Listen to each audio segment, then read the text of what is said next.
माझ्याकडून काय चूक झाली रे, काय चूक झाली माझ्याकडून. मी तर आयुष्यभर फक्त मुलांसाठी जगलो, आयुष्यभर मुलासाठी जगलो, आणि आज तेच मुलं शेवटच्या क्षणी सुद्धा माझ्या जवळ नाही आहेत. शेवटच्या क्षणी काय चूक झाली असेल रे देवा माझी. त्यांना लहानाचं मोठं केलं, ही माझी चूक होती का? त्यांना नोकरी लावली, ही माझी चूक होती का? स्वतःच्या पायावर उभं केलं, ही माझी चूक होती का? देवाला म्हणू लागला आणि तो एकटाच रडू लागला. मित्रांनो, आयुष्यात काही जखमा अशा असतात ज्या दिसत नाहीत, पण आतून माणसाला रोज मारत असतात.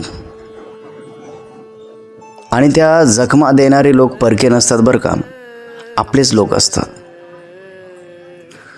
आज मी तुम्हाला एका बापाची गोष्ट सांगणार आहे. त्या बापाची, ज्याने स्वतःचं आयुष्य आपल्या मुलासाठी जाळलं, पण शेवटी त्याच मुलाने त्याला एकटं रस्त्यावरती सोडलं. सुंदर मराठी कहाणी, शेवटपर्यंत नक्की बघा. तर नमस्कार मित्रांनो, मी संतोष कांबळे आणि आपण पाहतात SK टॉक मराठी. तर चला आपण व्हिडिओला सुरुवात करूया. एका छोट्याशा गावात रामभाऊ नावाचा एक माणूस राहत होता. गरीब होता, पण मनाने खूप श्रीमंत होता. त्याला 2 मुलं होती. बायको लवकर गेली आणि त्या दिवसापासून रामभाऊने आई आणि बाप दोन्ही बनून मुलांना वाढवलं. स्वतः उपाशी राहिला, पण मुलांना सगळं काही दिलं बरं का, जे मागतील ते दिलं. स्वतः फाटके कपडे घातले, पण मुलांना नवीन कपडे आणले.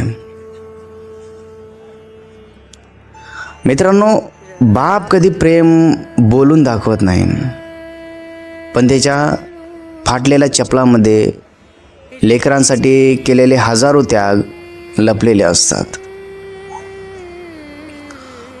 रामभाऊ रोज सकाळी 5 वाजता उठायचा, शेतात मजुरी करायचा, विटभट्टीवर काम करायचा, कधी बांधकाम करायचा, लागल ते काम करायचं. फक्त त्याचं एक स्वप्न होतं, माझी मुलं मोठी झाली पाहिजेत, नोकरदार झाली पाहिजेत. यासाठी आपल्या मुलासाठी तो भरपूर कष्ट करायचा. असंच काही वर्ष गेले, काही असंच काळ लोटला. आता मुलं मोठी झाली, शहरात गेली, नोकरी लागली.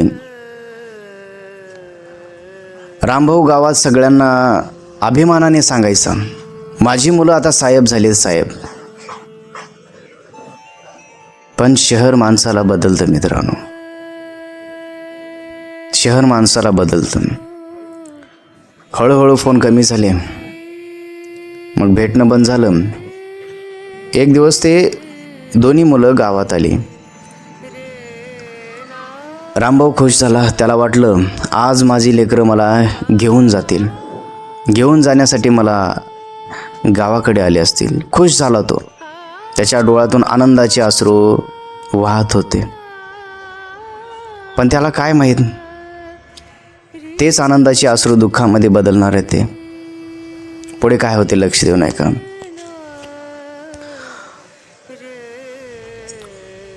पण ते त्या बापाला घेऊन जाण्यासाठी किंवा बघण्यासाठी आले नव्हते. ते आले होते ज्या ठिकाणी बाप राहतोय, ते गावाकडचं घर विकायला आले होते. विचार करा, ज्या बापाने कष्ट करून मेहनत करून ते घर बांधलं, तेच घर आज पोटची मुलं विकायला आले होते. मोठा मुलगा म्हणाला, बाबा गावात राहून काय फायदा, आता हे घर आपण विकूया. रामभाऊ शांत झाला, कारण ते फक्त घर नव्हतं, त्याच्या बायकोच्या आठवणी होत्या, मुलाचं बालपण होतं, त्याची इच्छा नव्हती की हा म्हणावं, परंतु त्याला ह म्हणावंच लागलं. मुलांनी जबरदस्तीने सही घेतली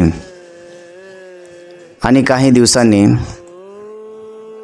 घर विकून टाकलं.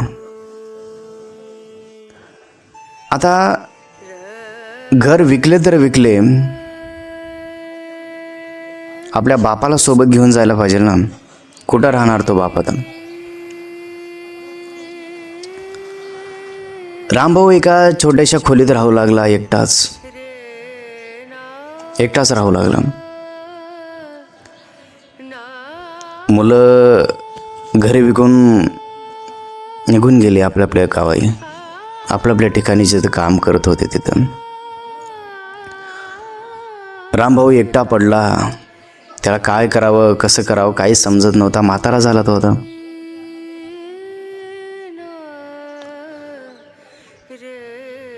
पण मित्रांनो, म्हातारपणात माणसाला पैसा लागत नाही, लागतो तो फक्त आपल्या माणसाचा सहवास पाहिजे असतो त्याला. आता त्याच्याजवळ पैसे तर खाण्यासाठी नव्हते. काय करावं त्याच्या पुढे प्रश्न पडला होता.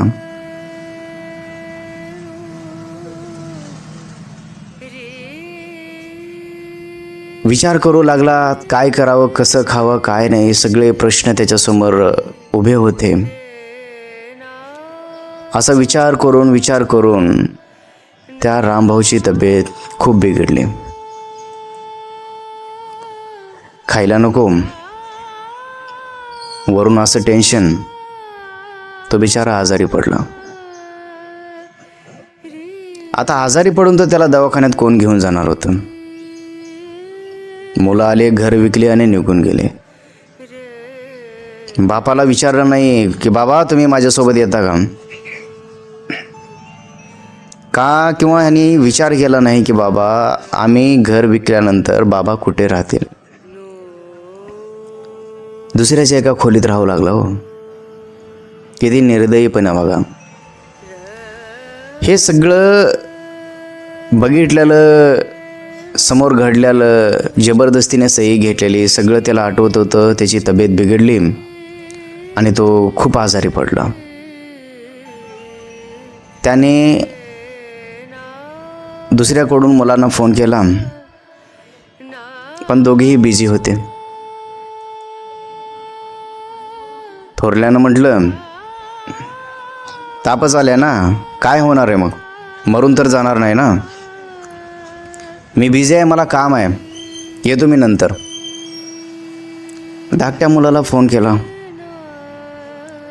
धाकटा मुलगा म्हणाला, काय होते मग ताप आला तर? गावातल्या दवाखान्यात जावा आणि ते औषध गोळ्या देतील, खाऊन बरं हो चाल.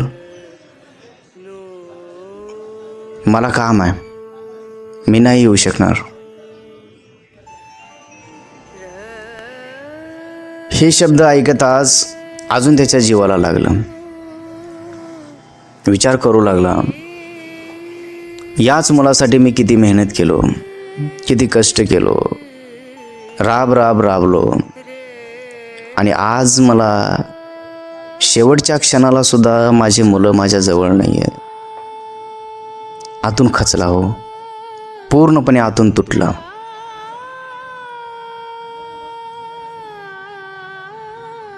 त्या रात्री त्या छोट्याशा खोलीत रामभाऊ एकटाच पडला होता.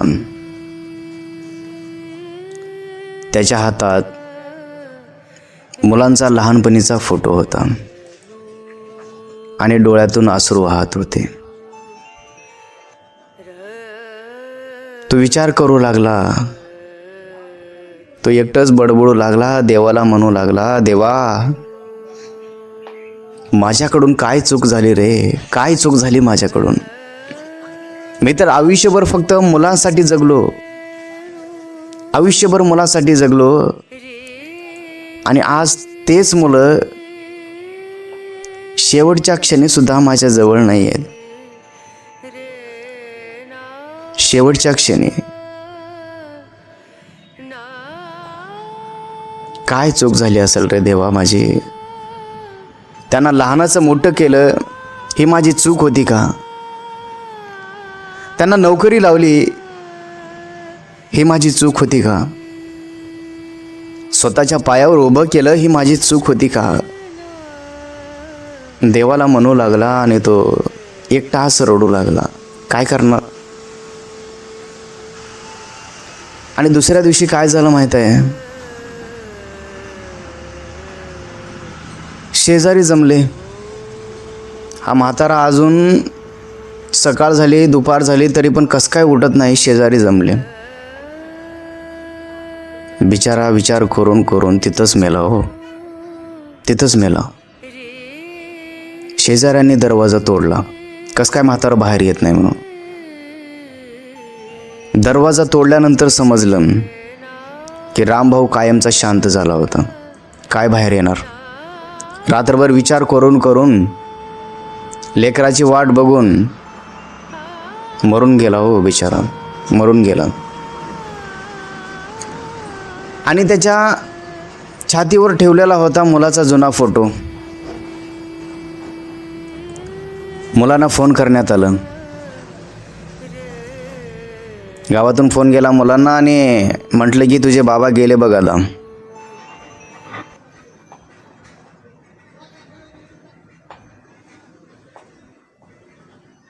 सगळे परेशान झाले. दोघेही मुलं धावत यायचा प्रयत्न करू लागले, पण खूप उशीर झाला होता आणि फायदा पण नव्हता येऊन. कसे बसे लोक नाव ठेवतील म्हणून दोघं पण मुलं आले. बाप मेलाय, पुढची मुलं आले नाही म्हणतील म्हणून दोघं पण आले. मोठा मुलगा बापाच्या मृतदेहाजवळ बसून रडत म्हणाला, बाबा एकदा डोळे उघडा ना, आम्हाला माफ करा ना. पण काय डोळे उघडणार? एकदा ह्या शरीरातून प्राण निघून गेला, विषय संपला. पुन्हा काहीच नाही माणसाचं. कितीही रडा, कितीही बोंबला, काहीही करा, तो माणूस उठणार नाही. हो, म्हणून जिवंत आहेत ना तोपर्यंतच त्यांना बोललं पाहिजे, तोपर्यंतच त्यांच्यासोबत बसलं पाहिजे. पण मित्रांनो, काही गोष्टी वेळ निघून गेल्यावर समजतात. वेळ असतो तेव्हा समजत नाहीत आणि तेव्हा हातात फक्त पश्चाताप उरतो. मी असं केलं असतं तर बरं झालं असतं, तसं केलं असतं तर बरं झालं असतं, मी फोन उचलला असता तर बरं झालं असतं, थोडंसं बोलला असतो, थोडंसं बघितलं असतो तर बरं झालं असतं. नंतर वाटतंय. जिवंत असताना याद येत नाही. म्हणून सांगतो मित्रांनो, आई वडील जिवंत असताना त्याची किंमत करा. कारण त्यांच्या जाण्यानंतर घरात फक्त फोटो उरतात. फक्त फोटो उरतात आणि मनात आयुष्यभरासाठी वेदना. नंतर काही फायदा राहत नाही. म्हणून मला एवढंच सांगायचे या व्हिडिओच्या माध्यमातून की आपले आई वडील जिवंत असताना त्याची सेवा करा, त्याच्यासोबत बोला, त्यांच्यासोबत बसा. त्याने काय म्हणतात थोडंसं बघा काय म्हणतात ते. त्यांना पैसा नको आहे, घर, गाडी, बंगला, धन दौलत काहीच नको आहे. फक्त ते आपल्या मुलांचा आवाज ऐकावं म्हणतात. आपणाला ते सतत फोन करत राहतात. कशासाठी माहीत आहे? लेकराचा आवाज ऐकावा म्हणून. आपणाला वाटतं काय फोन करून आपणाला परेशान करत आहेत. तसं नाही. आपल्या लेकराचा आवाज ऐकावा म्हणून एक बाप, एक आई आपल्या लेकराला फोन करते. आपण त्याच्याकडे दुर्लक्ष करतो आणि वेळ निघून गेल्यानंतर समजतं फोन उचलला असतो तर बरं झालं असतं, एकदा बोललो असतं तर बरं झालं असतं. नंतर वाटतं, परंतु फायदा राहत नाही. म्हणून सांगतो मित्रांनो, आई वडील आहेत तोपर्यंत त्यांच्याशी बोला, नंतर काहीच नाही आहे. तर हे विचार तुम्हाला कसे वाटले आम्हाला कमेंट बॉक्समध्ये नक्की सांगा. आणि हो, व्हिडिओ आवडला तर एक लाईक जरूर करा बरं का. तर चला आपण भेटूया आणखीन असेच नवीन व्हिडिओमध्ये.